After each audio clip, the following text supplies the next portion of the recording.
In a perfect world, we would all explain what we want, people would agree without raising a fuss, and everyone would go home happy.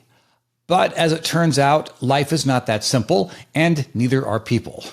Therefore, an amazing communication tool raises its hand and says, "Ooh, I can help with that."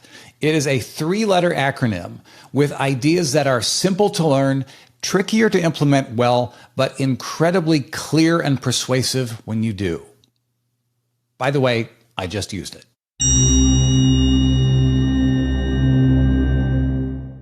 Hey, welcome to Speaking of Numbers, the podcast where we empower accounting executives and advisors to go beyond the numbers to become confident, memorable communicators and thought leaders. When you do, you become the trusted expert in your field, the obvious choice for your clients, and a hero to yourself and your team.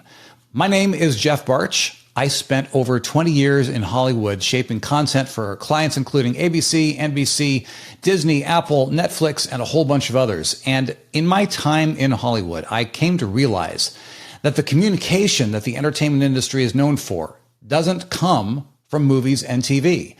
Communication that stays in your heart and mind for years, maybe even changing your life, that kind of communication goes beyond any specific medium. And it is a game changer for business, especially for client advisory services that require high levels of trust. And here's the good news. That level of communication it's not just for Hollywood royalty or people standing on a keynote stage. It comes from ideas that are available to all of us, for anyone who seeks them and applies them to their own life. And that's what I'm here to share with you in this limited edition podcast. And what you say is a limited edition podcast. It means we don't have episodes dropping, hundreds of them in a row. This is all about having a small number of episodes with specific, powerful ideas that all build on each other. So make sure you start from the beginning so you can get all the ideas and tools in the right order so you can start putting them to use for yourself. And I will say this becomes even more important for reasons that you will understand as we go through this episode right here. I was on a one-on-one call with an advisory client of mine by the name of Tom Wadelton.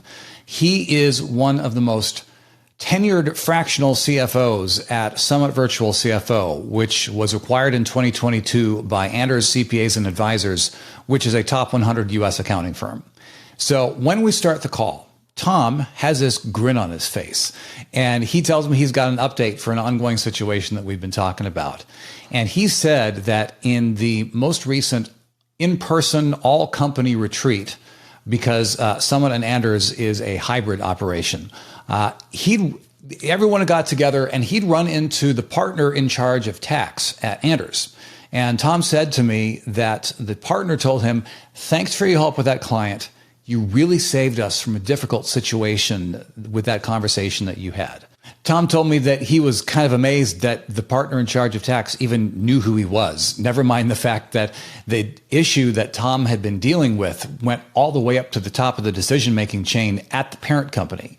But that partner told Tom that the ability to help people see things differently is really what made the difference in that situation. And because Tom was able to make that happen, the client in question resolved their dispute, stayed with Summit, and according to Tom's estimation on the client's timeline towards being acquired, that client staying with Summit saved almost $200,000 in future revenue from one conversation with one client. And I'll tell you more exactly about what happened in a bit here. Tom told me that he directly credits the success of that situation to working together with me using the communication tool I'm about to lay out for you. And unlike a lot of ideas about communication that can be traced way back, all the way to the Greeks or, that kind of time frame, this tool comes from a place that is very, very different. When it comes to creativity, thought leadership, and sharing your ideas with the world, I've got some good news and some bad news. The bad news is there are a lot of people who think that you always have to come up with amazing, original ideas on your own in order to be allowed to share them. You might have a good idea or two, but man, sooner or later you fall into a slump or outright despair because you think that the ideas have to be original to you in order for you to share them. The good news is your ideas do not all need to be original with you. The world is drowning in information and ideas these days. And those of us with specialized knowledge can bring a huge amount of value to the table through curation, being the expert who's done all the deep diving into the ideas and come back to the surface saying, hey, this stuff right here is really good. Here's why you should check this out. And once you're feeling good about the curation side of sharing ideas, you can go to the next level and say, by the way, here's my take on those ideas and some extensions of things that I've come up with on my own, which is exactly what I do in my writing and my client work. I bring my own ideas, I curate great ideas from others, and I add my own analysis and extensions to them. So, for example, in episode 2 of this podcast, I talked about the definition of a story. The original source is a book by Donald Miller called A Million Miles in a Thousand Years, where one of the characters said that a story is a character who wants something and overcomes obstacles to get it. Now, Miller talks about transformation and change at other points in the book, but I've come to believe that the entire point of story is change. So I expanded that definition to a story is where a character wants something, overcomes obstacles to get it, and experiences transformation as a result. I also realized that while Miller may have been talking about story in the traditional tactical sense, it's even more powerful when you think of it from the big picture strategic scale. And it literally becomes a framework to understand and shape any human interaction, period. So, Don, if you happen to see or hear this, a tip of the hat to you, sir, because your ideas are crazy powerful. Then again, I'm far from the first person to tell you that. Same thing with episode 4 and the idea of building a tactical story around one moment. I spent decades in Hollywood surrounded by the most complex storytelling frameworks out there, but as powerful as 3-act structure and the hero's journey are, business communication needs something that people can wrap their heads around. Now, the work of Kindra Hall, with companies on her client list like Hilton Hotels and Tyson Foods and Berkshire Hathaway, her work with them turned into multiple books, including one called Stories That Stick, where she lays out how to build a story around one moment. And it was all my wading through all those other frameworks that made me ready to see Kindra's framework and say, yes, this is something that people can easily wrap their heads around and get real results. And that same pattern continues in this episode here with the deceptively simple but ridiculously powerful concept of ABT, a 3-letter acronym that stands for and, but, therefore. I first heard about the ABT while listening to a podcast called The Business of Story from author and story strategist Park Howell. Now, Park talks about ABT all the time, and it's not even his idea originally. He first heard about it years ago from a Harvard-educated marine biologist turned Hollywood screenwriter named Randy Olson. And even then, Randy Olson is not he's the guy who wrote the book on the ABT, but that idea isn't 100% original with him. Olson got the kernel of the ABT concept from, believe it or not, the creators of the cartoon South Park. Olson had his own aha moment when he heard how South Park co-creator Trey Parker replaces the word and with but when a script isn't working. And that's how Parker adds narrative tension to make the story more engaging, replacing the word and with but. So Olson expanded the idea, applied it to general communication, and he wrote a book on it called The Narrative Gem, which, by the way, that's not, the first time I heard it, I thought it was the narrative gem, like a piece of jewelry gem. But actually, it's gym, as in the place where you go to work out. So for a full explanation of ABT from a super broad context, definitely check out The Narrative Gem. All that to say, this idea that helped my advisor client talk his client off the edge and save Summit almost $200,000 originally came from South Park. So in case you're saying at this point, okay, fine, what is it and how does it work? Here we go. ABT is a 3-letter acronym that stands for and, but, therefore. You can use the words to guide short statements, or you can use it as an overarching framework for structuring multiple sentences or an entire larger work. And whether it is just a handful of words or an entire presentation, it's a framework that says, here's what we have and here's what we want. But here's what's keeping us from getting it. Therefore, here's what to do to change that. By the way, anytime you hear me emphasize the words and, but, or therefore throughout this episode, I'm doing it specifically to point out the words for learning purposes. So please don't do that in normal conversation. In fact, most people don't even use the word therefore these days. I usually replace therefore with that's why or something like that. So again, in terms of what it is, the ABT is a 3-piece framework that helps you organize communication. It is deceptively simple to describe on the surface, but things start getting more tricky when you start talking about what it does and how to do it yourself. And check this out, I'm about to use an ABT inside an ABT to describe the functions of an ABT. When you listen to Park Howell's podcast episodes and read Randy Olson's books, which are fantastic and you totally should, they often talk about the ABT as being the DNA of narrative structure.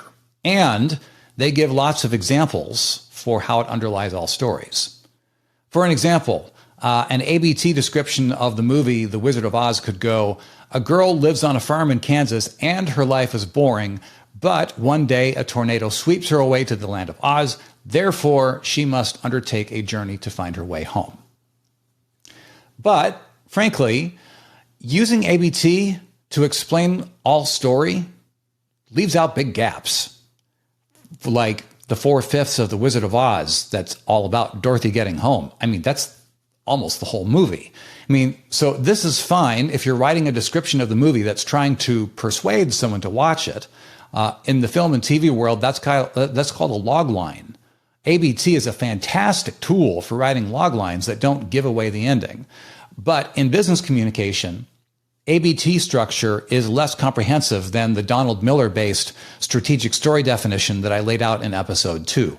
The character who wants something overcomes obstacles to get it and experiences transformation as a result thing. Here's why this matters. If we rely on ABT to explain all story structure, it actually moves the spotlight away from where the actual power lives when it comes to business communication. Therefore, I want to move the spotlight right back here. I believe that the greatest power of the ABT does not come from explaining story structure. It actually comes from helping us gain influence with others through clear explanation and persuasion. So to restate that, again, in ABT form, but shorter, at some point, we all need to influence others to get what we want. And we do our best to communicate in an influential way. But all too often, we don't influence others, which means we don't get what we want. Therefore, we can help ourselves get what we want by using something called ABT structure to communicate in 2 main influential ways: by explaining ideas clearly and by persuading your listener. So the first way, ABT helps you become influential by ordering and explaining ideas in a way that other people can understand. In episode 4, I talked about how my years in Hollywood kind of tricked me, and I kind of tricked myself too, to be honest, into thinking that story was a magic wand that you could just wave over business, and how reality isn't that simple. ABT, on the other hand, man, when you use it well, it can straight up feel like a magic wand that you can wave over your ideas to help them make sense to others, or even to just make sense to yourself in the first place. For all those times that I've sat down in front of a blank document and to start writing, I just spun my mental wheels. ABT structure is incredibly helpful for any kind of thesis or introduction, and it stops writer's block dead in its tracks. It forces you to become very, very clear on exactly what you're talking about, what specifically is the problem you're addressing? What is the solution? Does it actually solve the problem? Do the people you're talking to agree with what the problem is? Because you can't put those very clear, succinct statements in place without that clear thinking that it forces you to do. When you sit down to answer those kind of questions, you will be surprised at how often you find answers that you didn't expect. And once you have those answers, you have a form to follow that classic way that we make sense of the world. See where we are, recognize the problem, and move forward on a solution. I've used it every single time I've written down an introduction to any of these episodes, including this one.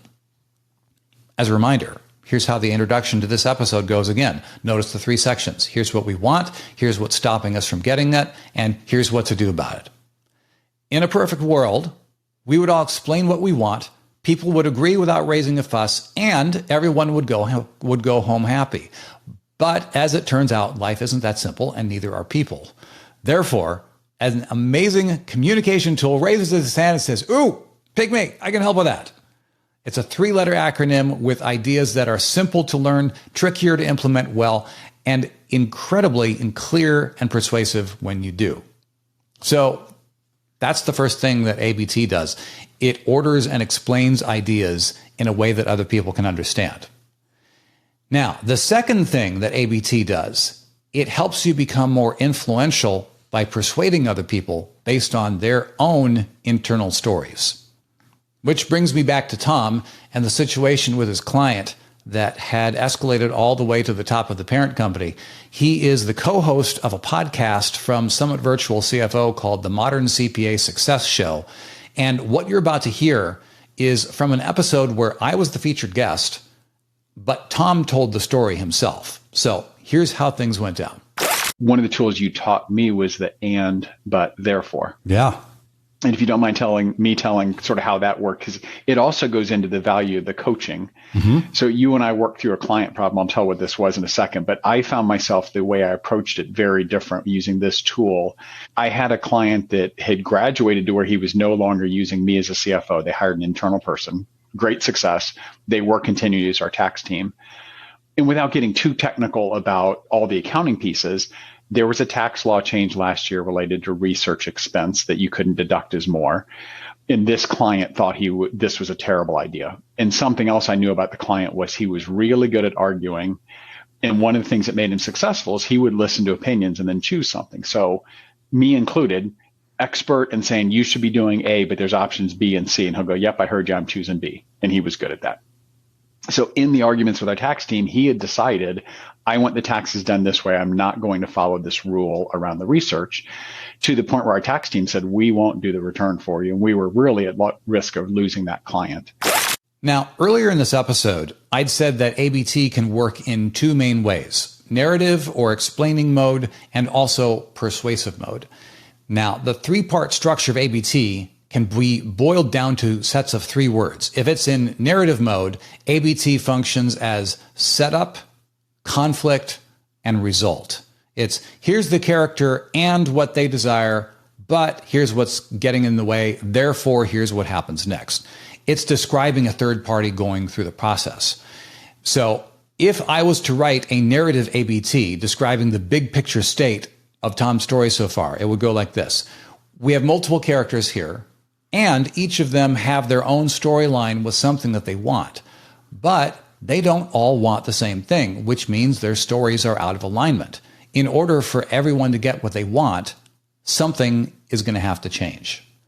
Therefore, one of the characters needs to step in to see if they can help.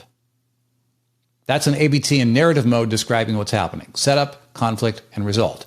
Now, here's where things get interesting. When ABT starts working not in narrative mode, but in persuasive mode.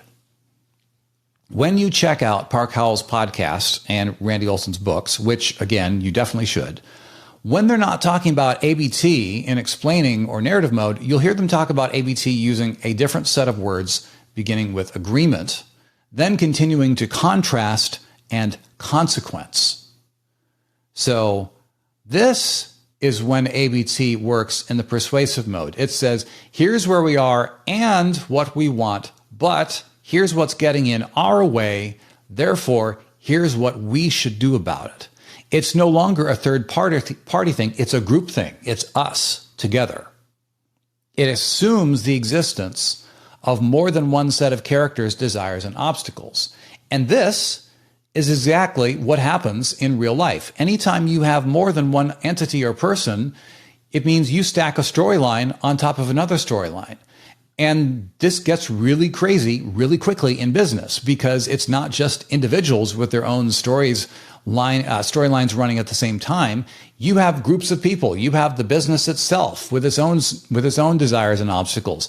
You have the clients or the customers. Maybe you have the partners or the C-suite. Maybe you have the board or the VCs or the vendors or all sorts of different stakeholders. They all have their own identities, desires, obstacles, and desired change. And sometimes they line up, and sometimes they exist in a state of balance or tension with each other, and sometimes they just flat out oppose each other. Now, in a perfect world, sometimes all the characters want the same thing and are working together to overcome the same obstacles, so they all end up getting what they want. This right here is the goal, for everyone to get what they want. This is why we're talking about ABT in episode 5, and why we talked in episode 2 about the Donald Miller-based story definition: the character who wants something overcomes obstacles to get it and experiences change as a result. If you want to be persuasive with ABT, you have to start with that Miller story definition, because it starts with the individual character and their storyline, and then the ABT becomes a tool to bring those other stories together. It helps those other storylines come into alignment with each other. Because here's how persuasive mode works. Here's what happens a lot of time when people are in conflict. I might come to you and say, this is the problem, and here's what we need to do to fix it. Sometimes that works. A lot of the time it doesn't.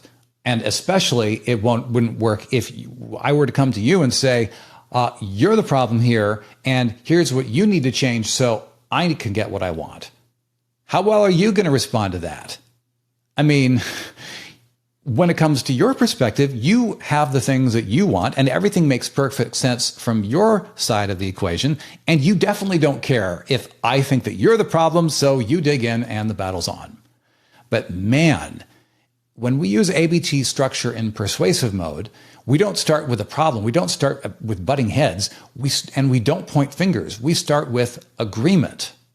It starts by saying, hey, here's where we are, and here's what we can all agree that we want. And if we get it, it's going to be amazing and fantastic, and everyone is going to be doing the happy dance. But here's what's standing in our way. And if we don't fix it, ain't going to be no happy dancing in this town. It's going to be really, really bad. Therefore, here's what we got to do so that we can get to that shared result that we already agree that we want. See how different this already feels when it comes to persuasion and conflict? Instead of one side saying, I want this and you are the obstacle and you need to change, and the other party saying, you're full of it and you need to change, and both sides just dig in and nothing happens. Instead, you start from that place of agreement and you stop the battle in its tracks by saying, we are on the same team here and we have an obstacle to take on. How can we overcome this obstacle together? Which brings us back to the situation with my CFO client, Tom, and his CEO client. The client hates the new law and he wants to ignore it and keep taking his deductions the same way he always has. But Summit's tax department is saying, we kind of have to follow the laws around here to stay in business, so we can't do your return like that. Therefore, the client is this close to leaving to find someone else to do his company's very large, expensive tax return unless something changes. So I reached out to him and said, hey, would you like to have a conversation? And after you and I talked about it, I kind of went through kind of this, and you helped me get through the and, but, therefore. And the way I approached the conversation was very different, including I sort of took it as I was excited about it, kind of a, let me just get some data and see how this goes. And that took some of the risk out of it. But I also let him tell me what he thought was going on, and then said, are you open to a different opinion? And just said, hey, here's the and. You and I both agree this new law is bad for you. And for years, you've done the R&D tax credit kind of stuff that you've done. He's like, yep. I said, here's the difference, the but. You think you have a choice of saying, if I don't take the tax credit this year, I don't have to follow the new law and call research. He's like, yep. So I explained to him how those were really two different things and he didn't have the choice. And the therefore was, if you choose to do this, you have set up a huge red flag for the IRS by saying, I had research in all these past 4 years when I got the credit. Suddenly a new law comes out and I claim I don't have any research. And he's like, oh. And he asked me a couple of questions, but he went back and allowed us to do the return that way. Yeah. It was using this technique, though, I think that really helped, and he felt listened to. And so your coaching helped, but also that tool helped a lot in that approach. So, irony. After all that talk about narrative mode of ABT versus the persuasive mode of ABT that explains and influences, it turns out that Tom kind of went into narrative mode here with his client. We both agree that the new law is bad for you and you've taken this tax credit for years, but you think you have a choice whether to keep it doing things the same way or not. If you do, you'd be raising a great big flag with the IRS. Therefore, you would almost certainly get into trouble with them. And that is what the client heard and said, oh, and right there, that spoke to the storyline running in the client's mind. He doesn't want to just ignore the tax law for the sake of ignoring a law. His motivations for wanting to ignore the law run at a deeper level than that, and he wants more than one thing. He wants to get the lowest taxes possible. He also wants to keep focusing on his business. He definitely doesn't want to mess around with the IRS. So Tom didn't even have to go into persuasive mode and say, therefore, you should let us do the return this way so you can stay out of trouble with the IRS. That was just the obvious response from the client, because no matter what flavor of ABT Tom ended up using, his communication spoke to the big picture strategic storyline running in the client's head. And that is why the client felt heard and that Tom understood him. And let's not forget this part either. Even though the client's company had grown so much that they weren't working with Tom as a fractional CFO anymore, they were still paying a good chunk of money to Summit to keep doing their taxes. And Tom told me, based on the client's annual fees times his estimations on the company's time frame for acquisition, keeping that client from leaving saved Summit almost $200,000 in future revenue. So this is not just an example of fuzzy ideas about communication and persuasion that have no application to business. Tom applied these ideas in one conversation with one client, and it preserved almost $200,000 of revenue in the process. Here's another thing. And can I just rant for a second here? If someone had heard this story without having the bigger picture context of ABT and story structure, some people might just say, cool story. So basically your client was a good listener and he explained things. Dude, that's what advisors do. They listen and explain things, which would be true. And that would be really unhelpful, because if you just go around saying things like, oh, you just got to be a good listener, it's really easy to take that message as some people are just good listeners and others aren't. You either got it or you don't. And that, my friend, right there is the enemy. Being a great listener or being great with people is not a God-given talent that some people have and some people don't. Human connection can be broken down into frameworks and skills can be learned. That's why we're here. Now, I had originally planned to go into a whole other breakdown of shaping an ABT in light of positioning within a specific industry based on something I built out with another client, but I'm going to save that for another time. If you're hearing this and you're thinking, okay, this sounds powerful and it sounds important, but I'm not 100% sure on how to apply this to my own context, then I totally get that. Sometimes the best thing to do is to actually experience the ideas personalized for yourself. And if that's something you'd like to see happen, then I would like to offer you a complimentary, no strings attached coaching session with zero expectation that you become a paying client. It's my gift to you as a listener to this podcast. Here's what to do. Send me an email to hello@storygreenlight.com and mention the complimentary coaching session, and I will be in touch. And I'm telling you, these ideas are the nuts and bolts of creating human connection that drives business growth. This is how it happens, whether we realize it or not. If you want to see this applied to your own world, shoot an email over to hello@storygreenlight.com, mention the complimentary coaching session, and let's make it happen for you. And make sure you check out the next episode of the podcast here, because I've got some things to say about thought leadership. It is not what most people think. And the fact is, if you are listening to my voice right now, it is almost guaranteed that you are already in a position of thought leadership. The question is, what are you doing about it? That's up next time. I'm Jeff Barch, and this is Speaking of Numbers.